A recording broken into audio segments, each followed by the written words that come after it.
Question है, थोड़ा सा संभाल के लीजिएगा क्योंकि कल ही आया है क्वेश्चन। ठीक है, तुम्हारे चचा का लड़का था एक फाहियान। ठीक है, आप लोगों को बताना है कि ये किसके समय में भारत आया था। अब टीचिंग परीक्षा के अभ्यर्थियों के लिए क्या कोई टफ क्वेश्चन है? इतना हलवा क्वेश्चन यूपीएससी के अंदर में, यूपीएससी के अंदर में।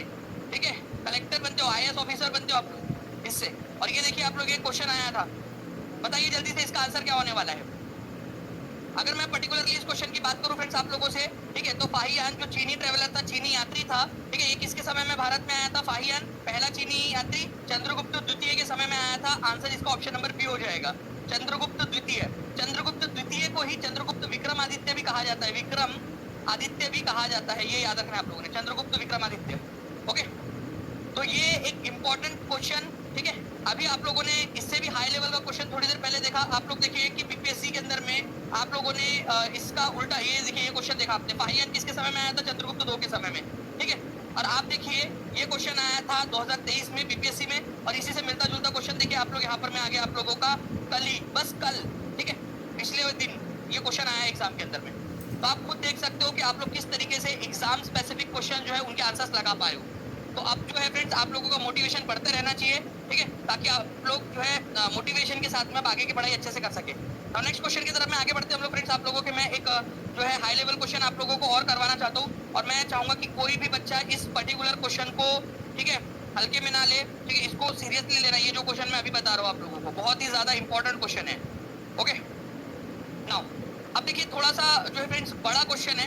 ठीक है, लेकिन अगर आप लोगों ने इस क्वेश्चन को कर लिया तो आप लोगों का बहुत ज्यादा जो है फ्रेंड्स फायदा होने वाला है। इस तरीके से मिलता जुलता क्वेश्चन टीआरई के अंदर में ऑलरेडी आ चुका है। ज्योग्राफी का क्वेश्चन, इंडियन ज्योग्राफी का, ईस्ट टू वेस्ट। ठीक है, आप लोगों को लगाना है सेंट्रल हाईलैंड। अब सेंट्रल हाईलैंड का मतलब क्या होता है समझो। ये हमारा भारत है मान लीजिए।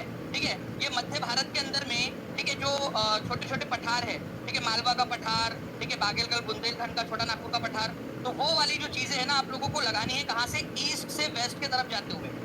ठीक है, तो अगर जाएगा, कितने लोगों को समझ आ गया? हाथ ऊपर कर दो एक बार, जल्दी जल्दी से एक बार हाथ ऊपर करके बता देंगे अगर आपको समझ में आ गया है तो, ताकि मैं समझ सकूं कि आप लोग इस तरीके के क्वेश्चन करना चाहते हो। ठीक है, इंटरेस्टेड हो, और आप लोगों को ऐसे क्वेश्चन और करवाए जाए। थोड़ा सा मैं आप लोगों को और जूम कर देता हूँ इमेज को। ठीक है, यहाँ पर मैं आप लोग देखिए, छोटा नागपुर का पठार, ठीक है, बाघेलखंड का पठार, बुंदेलखंड का पठार, मालवा का पठार। एक रिक्वेस्ट आप लोगों से करना चाहूंगा मैं, हर एक बच्चा वेस्ट डायरेक्शन से ईस्ट डायरेक्शन तक ये चारों के चारों को लेकर लिख दीजिए कमेंट के अंदर में। ठीक है, चारों के चारों को लिख दीजिए। एक्टिविटी आप लोगों को आगे बढ़ाएगी, जितना ज्यादा एक्टिविटी करोगे उतना ज्यादा आगे बढ़ोगे।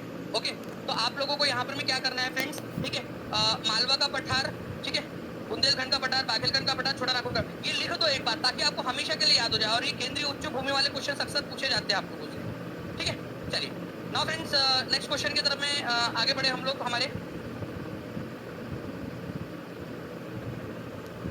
ठीक है, अब देखिए एक क्वेश्चन ऐसा है